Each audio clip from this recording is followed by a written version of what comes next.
नमस्कार दोस्तों, आप देख रहे हैं महादेव दर्शन। आज हम आपको बताएंगे भगवान शिव, भगवान कृष्ण और बाणासुर के युद्ध का वृत्तांत। दैत्यराज बलि के 100 पुत्र थे, जिनमें बाणासुर सबसे बड़ा था। बाणासुर न सिर्फ आयु में ही बल्कि अपने अन्य भाइयों से बड़ा था, अपितु बल, गुण और तेजस्वी भी था। उसकी 1000 भुजाएं थी। वह परम शिव भक्त था और प्रतिदिन कैलाश पर्वत पर जाकर शिव के सम्मुख नृत्य किया करता था और अपने हाथों से विभिन्न वाद्य यंत्र बजाता और भगवान शिव को प्रसन्न करने की चेष्टाएं किया करता। शिव प्रसन्न होते और उससे वर मांगने को कहते। बोलो पुत्र, क्या वर मांगते हो?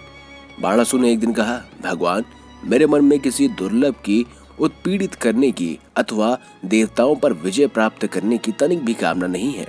यदि आप मुझसे प्रसन्न हैं तो मुझे ये वर दीजिए कि आप मेरे नगर के रक्षक बन जाएं। इससे मुझे आपका प्रतिदिन सानिध्य प्राप्त होता रहेगा।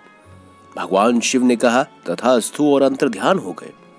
अब अपने दिए गए वरदान के फल स्वरूप शिव और पार्वती कैलाश छोड़कर दैत्यपुरी शोणितपुर में आकर बस गए।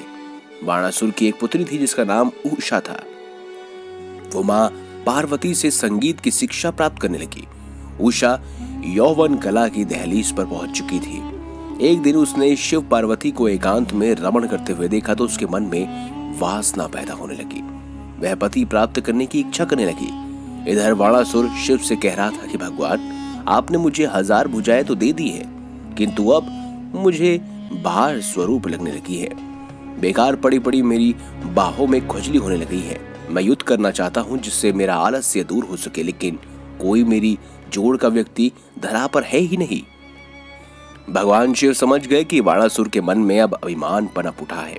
वह बोले, अधीर मत हो पुत्र, तुमसे युद्ध करने योग्य व्यक्ति भी धरा पर अवतरित हो गया है। शीघ्र ही तुम्हारी ये इच्छा भी पूर्ण होने वाली है। दूसरी ओर बाणासुर के महल में उषा अपनी सखी चित्रलेखा से बात कर रही थी। चित्रलेखा बाणासुर के मंत्री कुंभाण की पुत्री थी। उषा के मुंह पर व्याकुलता देखकर चित्रलेखा ने पूछा, क्या बात है सखी, आज तुम बहुत उद्विग्न हो, शरीर तो स्वस्थ है ना? उषा ने आ भरते हुए कहा कि मेरे शरीर में कुछ नहीं हुआ है चित्रलेखा, मैं एक स्वप्न को लेकर व्याकुल हूँ। रात स्वप्न में मैंने देखा कि एक परम तेजस्वी कामदेव के समान युवक मुझसे विवाह कर रहा है।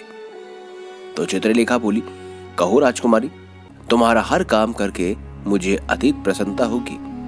उषा बोली कि तुम चित्रकार हो, अपनी कल्पना से कुछ ऐसे युवकों के चित्र बनाओ।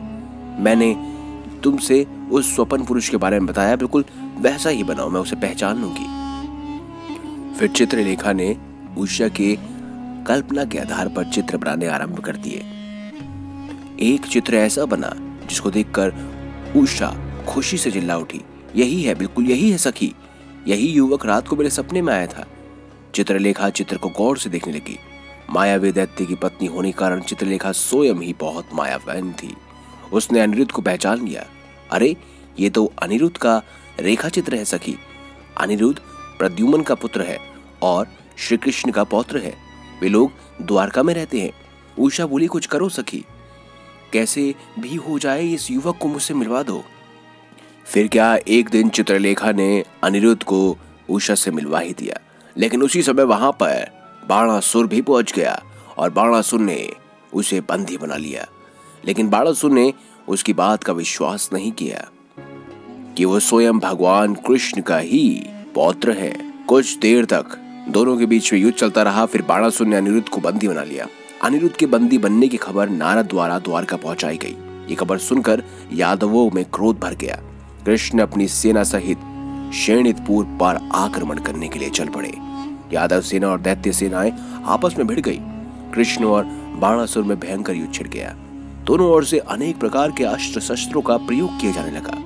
बाणासुर के पूर्व पालक होने के कारण बाणासुर की ओर से भगवान शिव भी अपने गणों सहित मैदान पर आ डटे। लेकिन कृष्ण के तीखे बाणों से सुदर्शन चक्र की मार से घबराकर दैत्य सेना भाग खड़ी हुई। शिवगण भी पीछे हट गए और स्वयं भगवान शिव भी कृष्ण के अघोम अस्त्र से बेहोश हो गए। फिर श्री कृष्ण ने अपने चक्र से बाणासुर की भुजाएं काटनी शुरू कर दी। उसकी भुजाएं कट कट कर जमीन पर गिरने लगी। तभी शिव की बेहोशी टूटी। वे कृष्ण के पास पहुंचकर बोले, आपका चक्र अघोम है, किंतु मैंने इसे अभ्यदान दिया है। मैं इसका रक्षक हूँ। आप वाणासुर का हनन ना करें। भगवान शिव की बात सुनकर कृष्ण ने अपना चक्र झुका लिया। फिर बोले, आपका प्रिय मेरा प्रिय देवाधिदेव, मैंने नरसिंह अवतार लेते समय प्रहलाद को वचन दिया था कि उसके किसी भी वंश का वध नहीं करूंगा, लेकिन इसने आपका अपमान किया है। इसे दंड तो मिलना चाहिए। इसके अधिकांश भुजाएं तो मैंने चक्र से काट दी हैं, किंतु जीवन दान तो तभी मिल सकता है जब ये चतुर्भुज रहकर आपकी सेवा करे।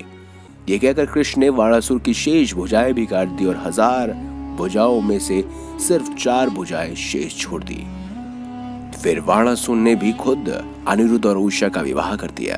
दोनों के विवाह बंधन में बंधने के बाद वाणासुर ने शोणितपुर छोड़ दिया और भगवान शिव के साथ उनके धाम कैलाश पर्वत पर चला गया और फिर तब तक जिया भगवान शिव की आराधना में लीन रहा और मरने के बाद उसे शिवलोक में स्थान मिला।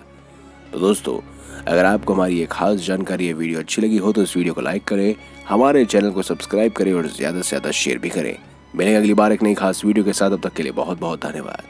देखते रहिए महादेव दर्शन।